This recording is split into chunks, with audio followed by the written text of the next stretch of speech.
I want to talk about some of the idea of blockbusters and sort of what the summer movie season has maybe taught us or not taught us.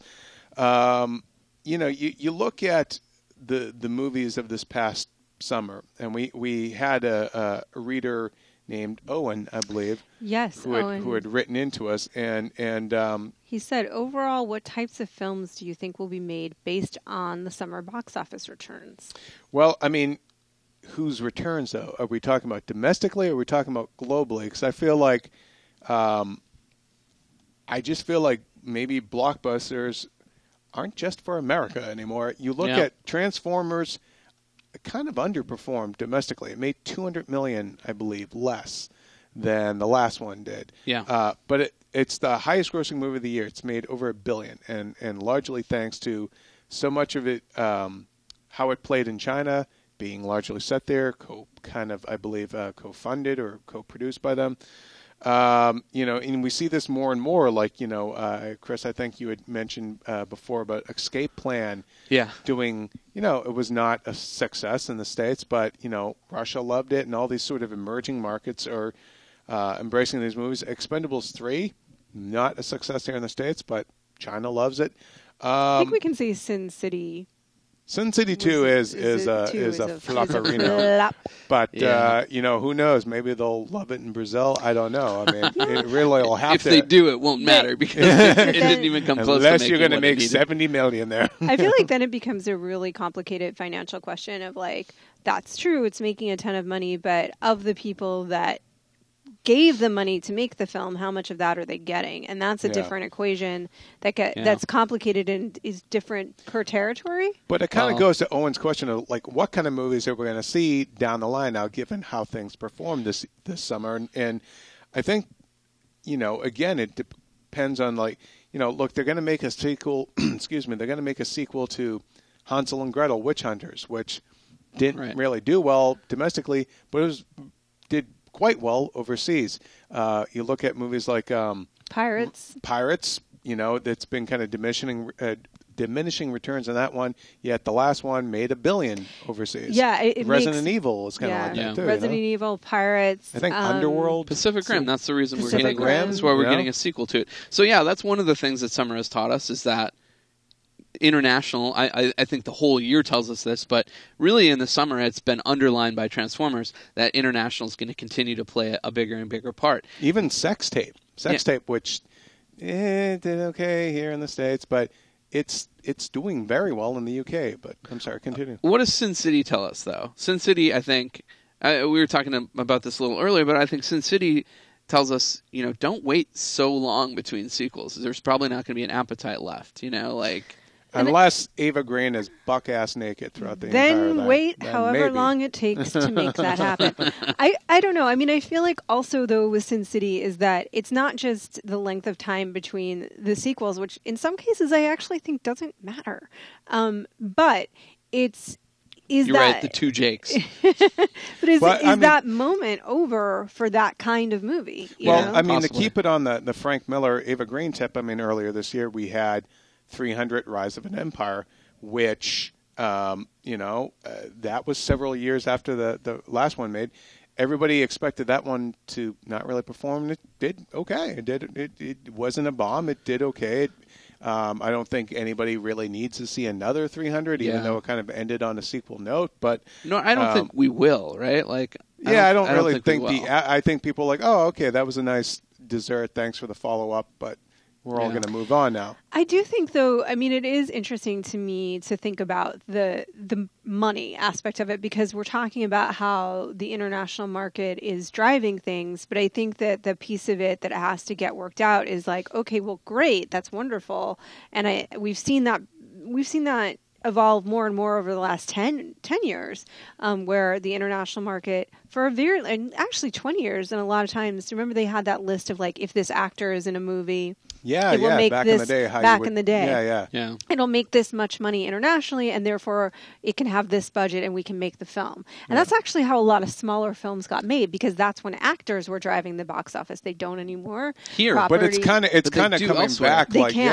That's why Arnold why Lionsgate is probably still in business with Arnold, and why, with Terminator and everything coming up. I mean, it's like, even though him and Stallone, all their movies are tanking here, overseas, these things they sell. blow up and they sell. But my thing is that they're making a lot of money overseas, but I do think that in partnership situations, then the studios that are producing these movies have to be getting more money from those markets in the first place to make the film. Because the problem is, and I don't have the money. I don't know what the actual numbers are, but my guess is that an issue that could be coming up is that, yes, it's true they're making a lot of money overseas, but that doesn't mean that the studios are getting that chunk of money. A lot of times, those markets and those distributors are taking huge chunks of the money that they're making. There's been a lot of reports about just how tough it is to get money from China. So right now it's a little bit of smoke and mirrors, because on the studio side,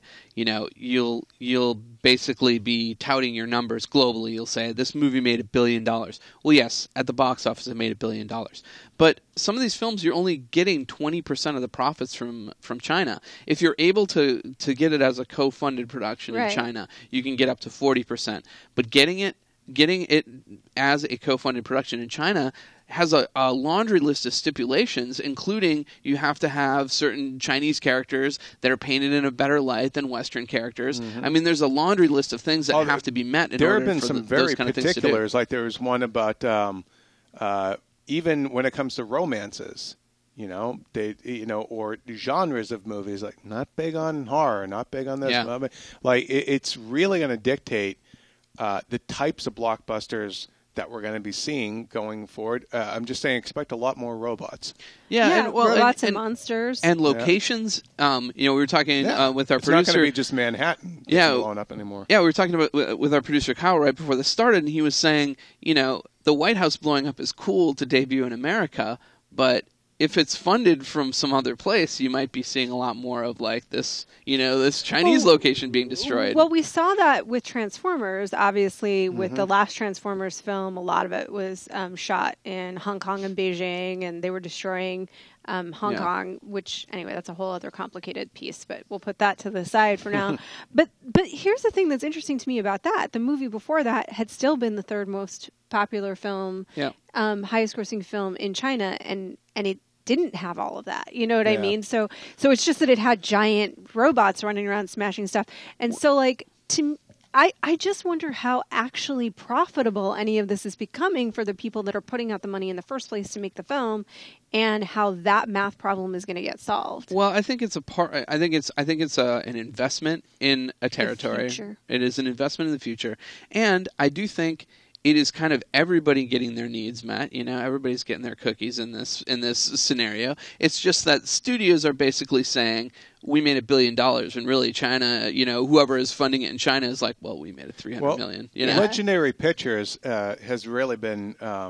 They've been trying to do business in Asia for a long time. They've tried to set up their own, Legendary Asia kind of banner, and they were the producers on the Nolan Batman movies. I think there's a reason why he ended up in Hong Kong at one point, for sure. And you see him kind of why it was more of a globe-trotting kind of superhero movie, which I think is actually kind of smart, and we're seeing that now play out on the Marvel front with Avengers and sort of the, they're going to be, place.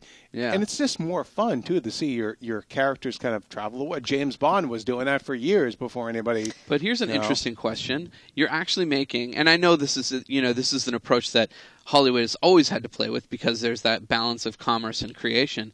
But you're making real content decisions about the way a movie plays out when you're saying, oh, yeah, we have to. By the way, we have to go to China, and we have to go here, and we have to go there. Find a reason for him to go find something in Hong Kong. If it's not done well, if it's not done with tact, like I think Marvel's handled it well, but like if it isn't done, if it's done cheesily, it's gonna make people cynical. Yeah, it can films. feel manufactured. It can have the. Did you guys see Transformers? Did you ever see it? Yeah, I'm afraid so. I'm afraid so. So I mean, like, I feel like it can do that. It can start to feel. Are you asking to see my scars? Is that it? and it can start to tread into inadvertently offensive territory, I would say, in the case of that film.